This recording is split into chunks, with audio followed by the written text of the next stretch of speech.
Hi, everyone. Welcome back to another episode of the Leadership Purpose with Dr. Robin podcast. I'm so glad you're here listening in with me today. And can you believe it? We're now officially into season 6. And because of you, our podcast continues to grow in amazing ways. We're still on the list of the top 5% of all podcasts globally, according to Listen Notes. So thank you for that.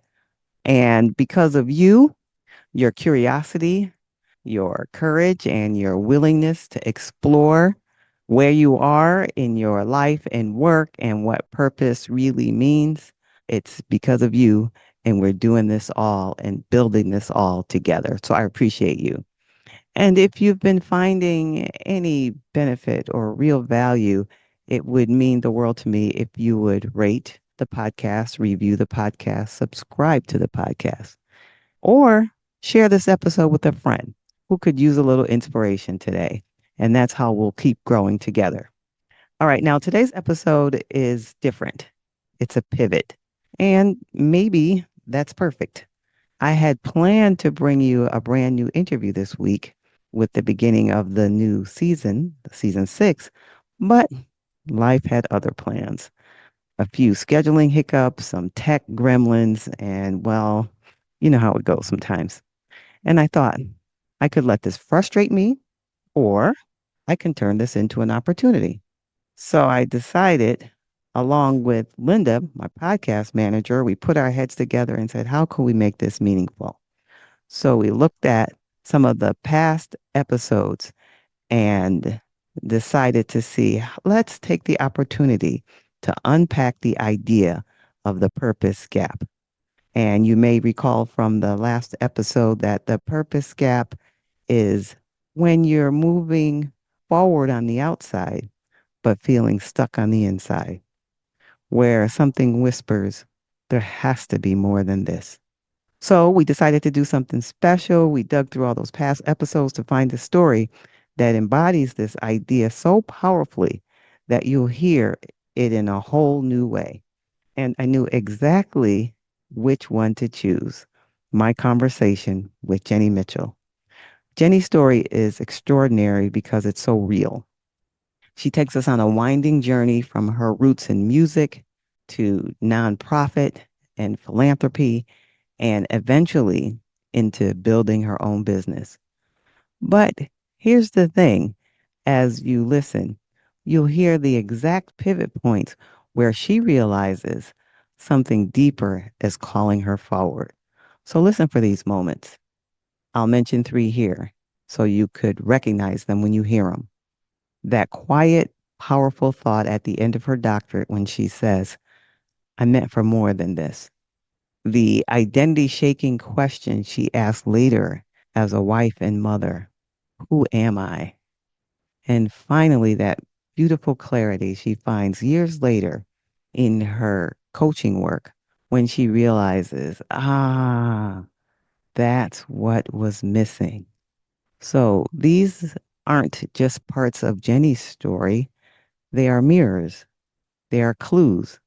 And if you've ever felt restless, stuck, or like you're almost where you're supposed to be, but not quite, you just might hear yourself inside her journey.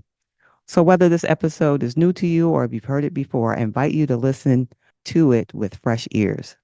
Tune in to what's beneath her story. Notice where her story resonates with your own. And if it sparks something, I'd love to hear from you. You can message me directly on LinkedIn at Robin L. Owens, PhD, and or on Instagram. All right, so now let's step into this powerful replay of my conversation with Jenny Mitchell. All right, now today I'm talking with Jenny Mitchell. Now, let me tell you a little bit about Jenny. Jenny Mitchell is the author of the book, In Embracing Ambition, Empowering Women to Step Out, Be Seen, and Lead. She is the Chief Visionary Officer of Chavender, where she works closely with leaders to change the world one mission at a time. She's a dynamic speaker, executive coach, fundraising professional, and my favorite host of the Underdog Leadership podcast. Jenny's passion for inspiring excellence in others guided her from a career as a classical pianist into leadership coaching. I can't wait to hear about that story. Just can't wait. Drawing on years of experience as a professional musician, she strives to bring creativity, energy, and excellence to everything she does. Welcome, Jenny Mitchell. Ooh, thank you very much, Dr. Robin. It's a pleasure to be here with you and your audience. I'm glad you're here. Okay, so now you heard me read your official sort of Mm, bio intro, but tell us in your own words more about who you are and mm, then what you do. yeah. So I guess I would call myself an obsessed, curious person. And I can remember right from the beginning, just really enjoying and learning from other people. And, the things that matter to me, Dr. Robin, at this stage of my life are my family. My purpose. I believe in women's leadership. I believe in a new paradigm of leadership where we have variety of ways we lead, not one, not another, but all ways that we lead. And on a personal note, I have a COVID cat, I have a dog, I have two beautiful daughters that are a lot of my purpose in life. And I'm a ridiculously avid tennis player. Oh, wow. Good for you. You know, I, when you said tennis, I just thought about the one tennis lesson I had, and I really enjoyed it. Maybe I'll have another one. Well, and tennis is a great transition sport for us addictive, obsessive people. Like we're going to talk more about piano performance later on, I'm sure, in the podcast. And tennis has this wonderful combination of technique, like craft, exercise, and social. So it's like this trifecta for me. And fun fact, tennis is one of those few sports that they say from the research can add 10 years to your life. I'll see. I have to get back. Lesson two on my calendar.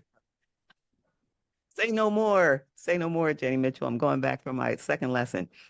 All right. So, I hinted at this a little bit in your introduction, but tell us how you came to do the work you're doing.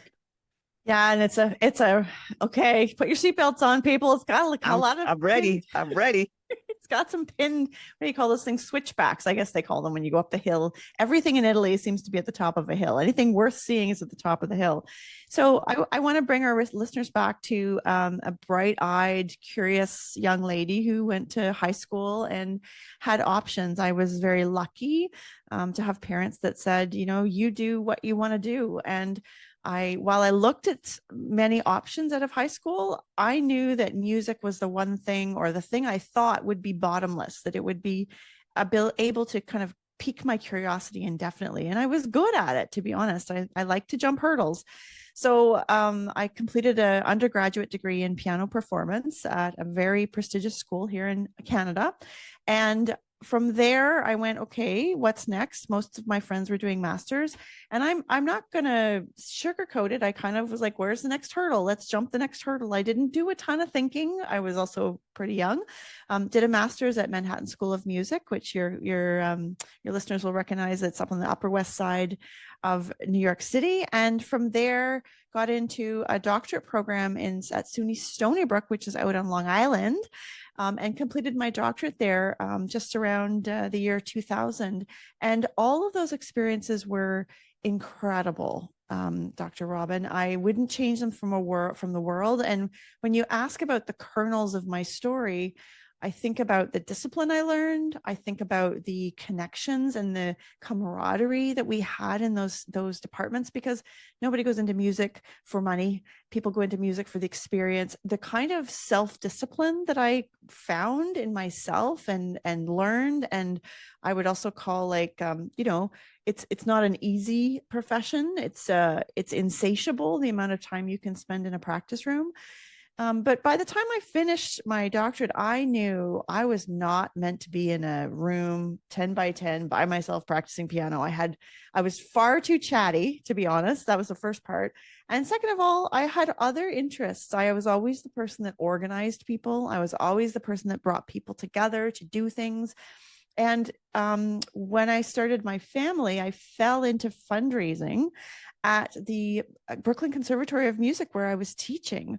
And I got involved with a fundraising day event for the pianos. And I'll be honest, like I was kind of hooked. It was like, okay, so we all come together, we make the world a better place, we make effort, money's raised, and we can buy things like, in this case, better pianos. I was like, this is awesome. Like I loved the team and I loved getting to know the people and understanding how their strengths could contribute to the team. And so I know from your work, you can totally relate, right? Team building. I was doing team building in a different structure.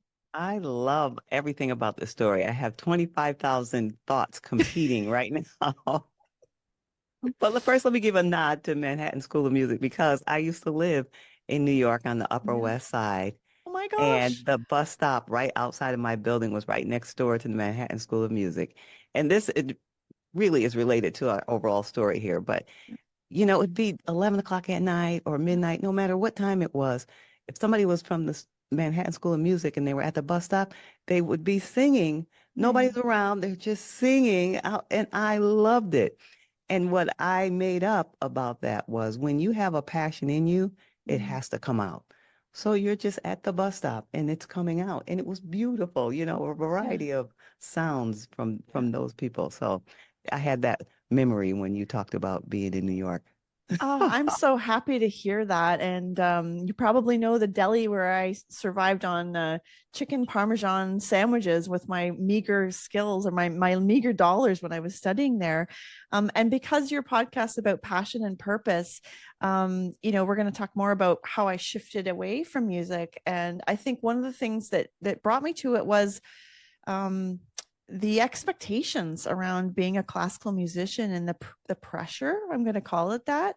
And that was self-imposed. I don't think anybody was really breathing down my neck. But I also realized that there were other things I wanted to do. So I think that's important for your listeners to hear because I had this niggle that not so much is this all there is, but more like what else is there? Or I was again very curious, and I'm grateful for the experience. I just think an arts degree is so, just any kind of arts degree, not just broaden it to help you understand how you think, how you critical think, and the world is full of people. So I think it's unrealistic to think you can go through the world without learning how to work with and alongside people. Yeah, yeah, I love that. All right, so now let's go back to the point where you fell upon fundraising. Yeah. I see I'm seeing the dots here already. All right, so did Yeah. someone ask you to participate in this fundraiser? How did you get connected with the fundraiser? It's a great That question. first So, one that opened up your eyes. yeah, so definitely somebody, her name was Jerry Mayer. It's so funny. I remember that name. And she invited me to be on the committee and to be a volunteer. And it was a big gala. And, this was shiny for me. I was young. This is New York City. We're talking like the heyday of New York City, right, Robin? We're talking, Yes. things were fun, man. And, the experiences were big. The money was big. And so I'm volunteering. I put together the silent auction. And at the same time, I was taking a course at NYU. I took an introduction to fundraising course. And I do want to set the stage that at the time I had just delivered my first baby. And I was very actively, it's funny, we talk about purpose, but also like lifestyle. I don't think I ever really thought much when I was in school about what kind of lifestyle I wanted. And once I became a musician, I realized, okay, so my work is all evenings and weekends. And my husband works a banking job that's 9 to whatever. And this is not going to work, right? Like, there's a problem here. And so I was actively looking for daytime hours. I remember walking around my apartment saying, okay, how do I find a job that's during the day? And what skills are transferable? And I knew I could write because I had written a dissertation and I knew I could put sentences together. So one of the first steps I took was taking a grant writing course. And I started writing grants and grant applications because that was a skill I had. And that was kind of the first foray, to your point, between the courses, which by the way was just, I would lived in Brooklyn. I would get on the subway. And if anybody out there has had a 6 week or a 3 month old baby, and I was by myself for 2.5 hours, and I would go into the city and listen and learn. Learning's it's actually one of my defining features. Like if you look at my strengths finder, learner is very high. And I would come home and it was just like this magical experience I was so grateful for. I'm laughing because I can relate to just being that learner, and for you not having time, but then having a chunk of time where you can focus on that. Yeah. Yeah. Yeah, Yeah. that's wonderful. All right, so we have some nuggets already for the Yeah. listener. You never know someone Yeah. where it comes from. Like someone recognized in you that you could do this work, even though it was a volunteer role. I'm sure they didn't ask just anyone. So there was something that they Yeah. recognized in you. So for people to pay attention when other people ask Yeah. them for help or to do things, I And think that's, go ahead. I was going to say, and I'm going to pick up on that too, that I really said yes to something I knew nothing about. And in my experience, that's been one of the differentiators. I could have said, I'm not ready. I don't know how to do it. I could have deferred to someone else. I said, sure, what the heck? And often Jenny Mitchell says, and how hard can that be? And then I find out how hard it could be. Right? But go for it. Like, I think not wildly and not like crazily, Dr. Robin, but you never, if you don't put yourself out there and try things, you won't know and you won't have a data set to compare yourself to. I agree. I agree. Okay, so you did this fundraiser, you Mm-hmm. participated in it, and it sounds like that's when the energy started to rise in you. Then what happened? Mm-hmm. How did it Well, impact your journey and when? Yeah. yeah, for sure. So there's somewhere along the line where I go, ooh, this is a profession. I can actually do this. This is a thing. Because I think a lot of people fall into fund development and fundraising. So then what's interesting is we ended up moving back to Canada because I'm from Canada and I'm Canadian. And it was a bit of a tumble. It was a bit of a chaotic tumble back to Canada. And I had two little babies. And I'm like, okay, so who am I? Like, literally, who am I besides the mother of these two children? Because I've been out of the country for so long. And I start to define for myself what I am and what I want to do. And I remember one moment waking up and going, okay, there's a fundraising conference coming up, and I know no one because I'm just new. And I'm like, okay, I'm just going to go show up and I'm going to meet people. And I had this idea that I could work part time because the kids were pretty young. And so I basically went with the intention of I'm going to meet as many consultants as I can and I'm going to find out if there's work for me. And with that intention, I actually met my mentor at that conference. I mean, was somebody looking out for me or was my intention clear enough? Finding that purpose, that was the next step for me, because I didn't have my own network. And that relationship, I visited her this summer. I mean, we've been friends for over 20 years, and I visited her this summer at her house. She's traveled and whatever. So that's kind of a cool story too. Yeah, that's wonderful. But you took the initiative to say, I need to be around people. So that was a big step too, a bit of a risk to just step out Oh, into an unknown. and look, I didn't have many clothes. Like I was like, what fits? Like shoes, like where are these things? It was and I remember thinking, it's time to build my community. It's a time to, I'm going to be here for a while, and I want to build a community of people and people that I trust. It was very important to me.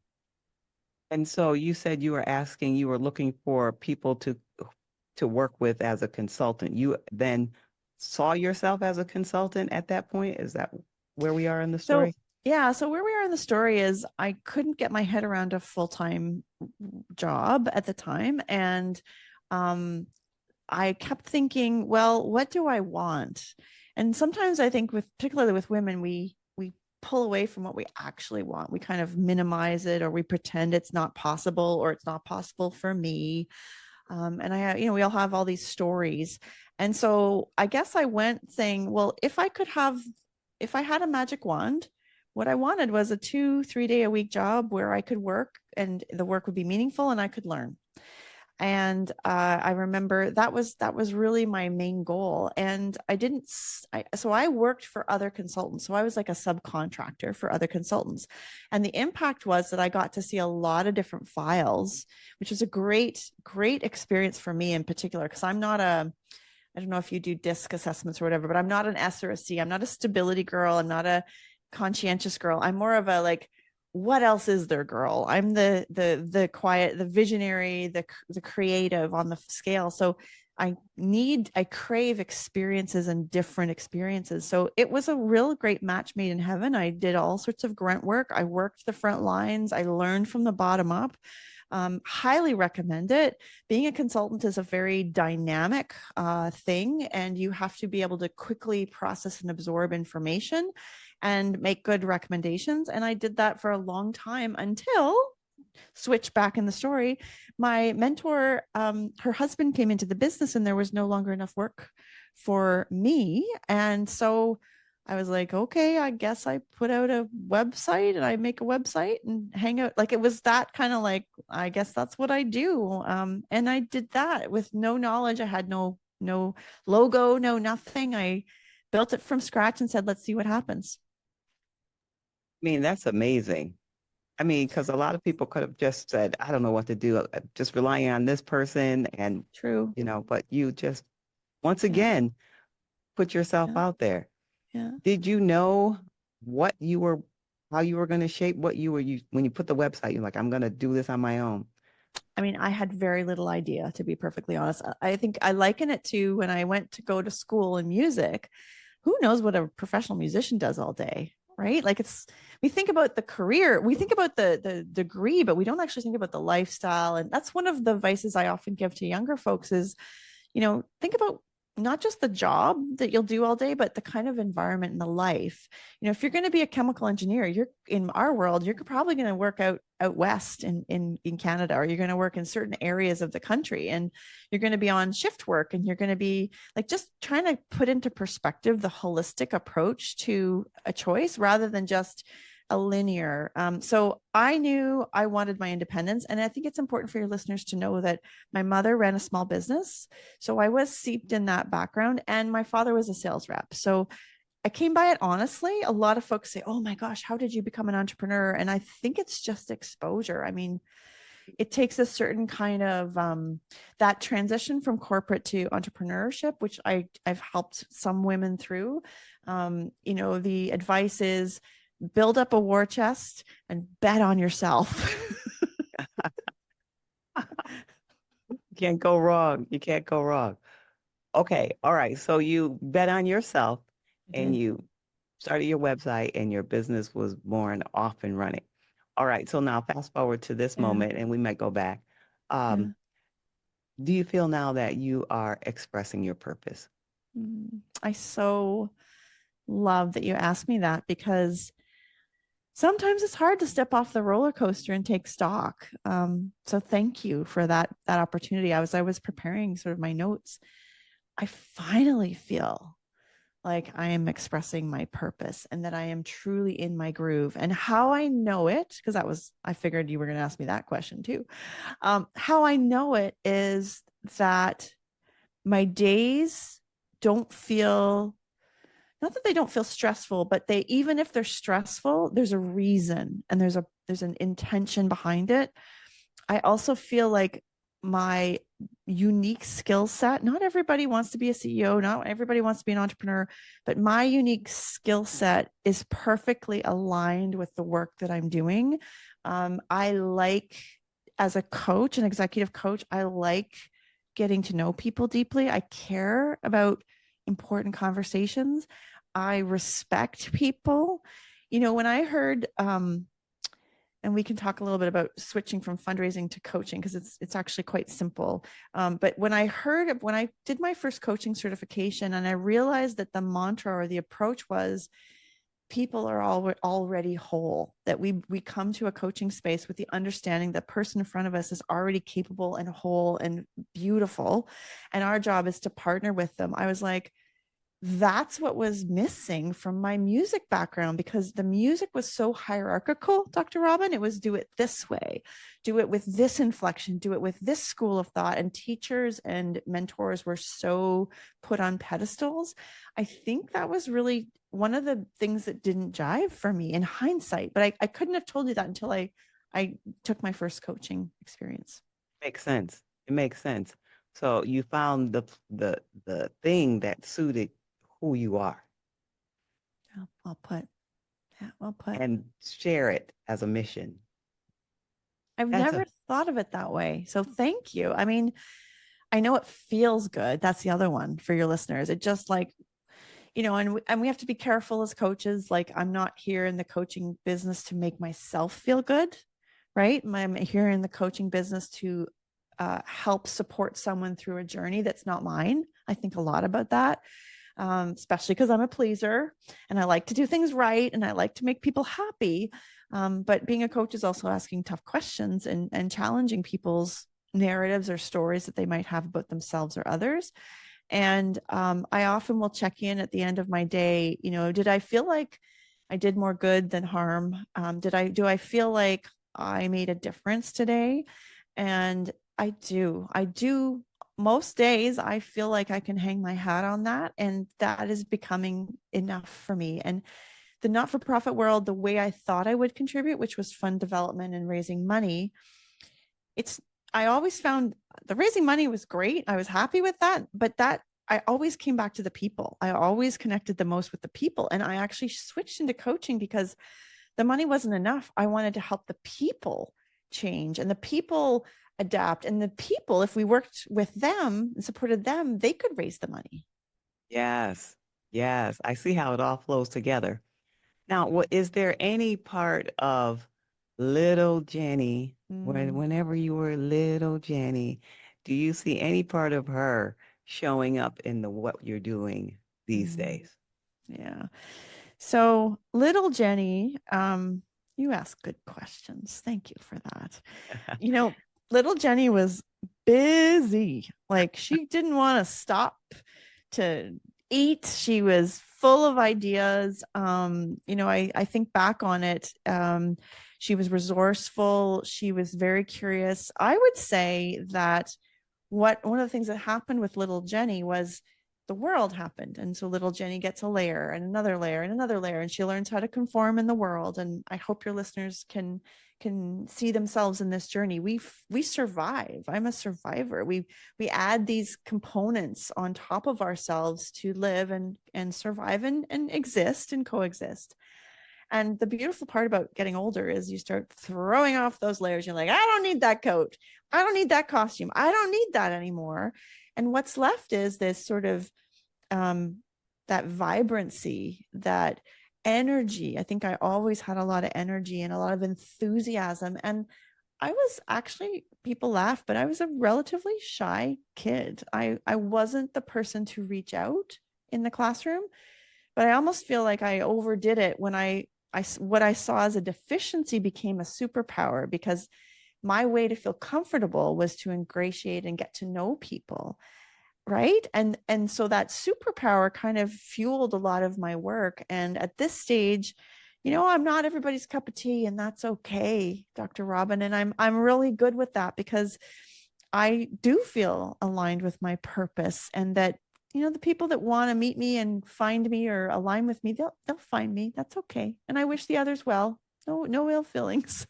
That's right. That's right. I agree with you. I agree with you. So I think that's true for everyone, I think for everyone. There's no 100%, liking of one person. So I I'm with agree. you. I'm with you.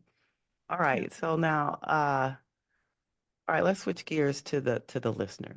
Hmm. I'll tell you who I think the listener is, and then you can share whatever thoughts you want.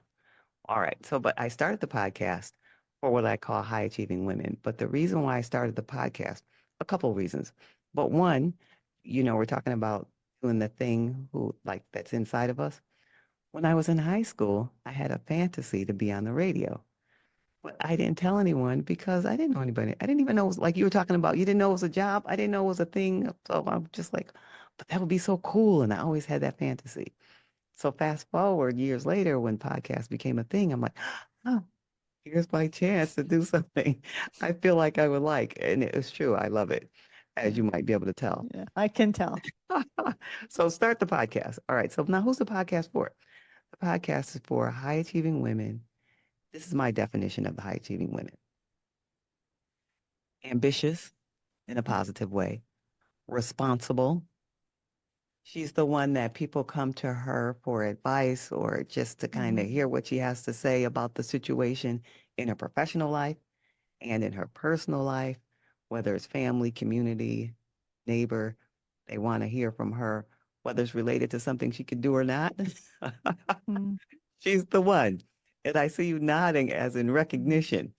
And she's good at a couple things. And so she's doing all the things and she's enjoying it. So it's mm, for her. But now she's at this point where she feels like I have success, but I'm unfulfilled. It's empty. Something's missing. So I bring people like you on the podcast who had a journey and came through the tough times because it's not easy. We're talking about some of the highlights, but I know it wasn't always easy to get here, to be where you are. But she's still there. mm. So, what can you say to her from either your personal experience or your professional experience that might just uplift her, encourage her, or give her something to think about? Yeah. I love that description. And in my world, I call them the hurdle jumpers, right? You put the hurdle in front and they jump it because it's there. And I did a lot of that in my life. And I think I have the luxury at this stage of my life to be able to say, I don't know if I like that hurdle. That's not my color. It's not the right height. Like a little bit more pondering. And I think as women, these capable women, I'm going to answer your question, but I'm going to come around to it. I think there's like a blessing and a curse of being a capable woman. In my podcast, I talk about helping number twos become number ones in life and work because I find they often get pigeonholed into this number two role where they're doing everything for everyone else.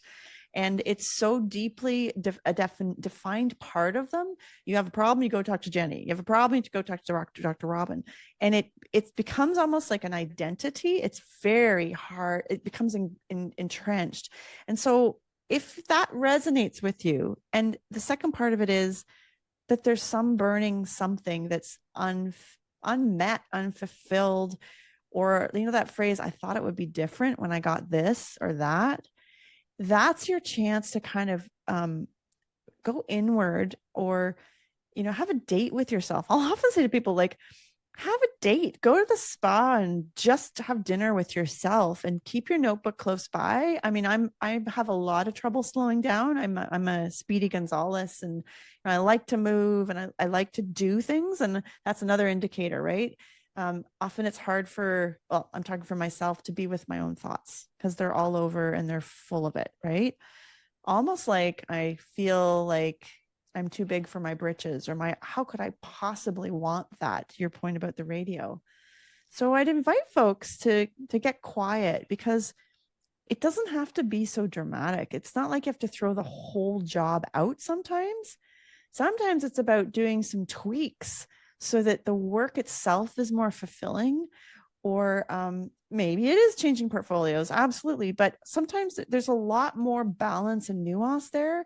And maybe the other one I would say is, just from a personal experience, volunteering, getting on a different community of people when you're stuck and you feel like you have no options because often your salary is tied to your livelihood, and that feels really scary. Getting out and seeing how other people live or experience the world can be very uplifting, because we do get into these narratives of this is how the world is. And you know what? It's a big place and there's lots more options out there. So interrupting your thought patterns and getting into some different communities are two great ways to start thinking about what's most important to you and not to everybody else in your world that has a little rental space on your ear. That's right. Be true to you. That's really valuable insights that you're sharing. I mean, Jenny, you've been so generous. Go ahead. Well, I was just going to say, and if this is really scary and you have no idea what you want, I just want to say that out loud because I get it. And maybe you've been here too. Like, you give and devote your time to this career and you've raised a family, and suddenly it's quiet and it can be really unnerving. Like, how can I not know myself at all? And I just want to say to that person, it's okay. It's a process. It took you 20 years to get here. So let's give yourself 2 or 3 to play a little bit more. I just wanted to say that because sometimes we think they're these light bulb moments, and maybe it's just a progression. Yeah, I love that you said that. And it was almost like you were reading my mind because Really? I was going to ask you is there anything else? And then you're like, yeah, there is. But I'm going to do it one more. It's like, a PS and then a PSS. Okay. So Yeah. is there anything that I didn't ask you Uh, directly about that might be on your heart? And you're like, well, yeah, I just have this one more thing or one more thought. If yeah. not, it's okay. But I want to give you that opportunity before we tell people how they can be in touch with you. Oh, I love this. I believe that we are almost always so much stronger, braver, more creative, more curious, more inspiring, and more capable than we give ourselves credit for. And the funny part is with women, they give it so generously to others. And so my invitation is I'm getting goosebumps. Ooh, that they turn even just a tenth of that on themselves and believe and trust in themselves because we are so much more capable than we give ourselves credit for. I'm glad I opened up the door for that one. I felt it too as you were feeling it. I felt it. Now, for those who are like, oh, I want to hear more, I want to hear more, how can they be in touch with you? My pleasure. So my website is chavender.com, which is Chavender like lavender, spelled like lavender. You can also find me on LinkedIn, Jenny Mitchell, but I will say there's a lot of Jenny Mitchells. So you may want to look for Chavender instead. And I guess I would just really encourage folks to hop over to the podcast too if you enjoyed our conversation, Underdog Leadership. And the reason I called it Underdog Leadership, Dr. Robin, just to set it up, is I really believe that this change that's happening in the world, this new, it's not new paradigm of leadership, but just different paradigm of leadership. I believe folks that have been dismissed or left for number twos or pigeonholed because of the experiences they've had, they're perfectly positioned to lead in this new world. And I want to be somebody who elevates those voices. And I'm sure you are doing that over and over again in all you do. So thank you Thank for you. your work and for being here. Thank you for the opportunity and thanks everyone for listening. Been a joy. Okay, everyone, I'd love to hear your response to this episode, any comments you have, or just follow me on LinkedIn because I just want to see what you're up to and you could see what we're up to here. I'm mostly on LinkedIn, but all the social media at Robin L. Owens, PhD, at Robin L. Owens, PhD. And until next time, this is Dr. Robin.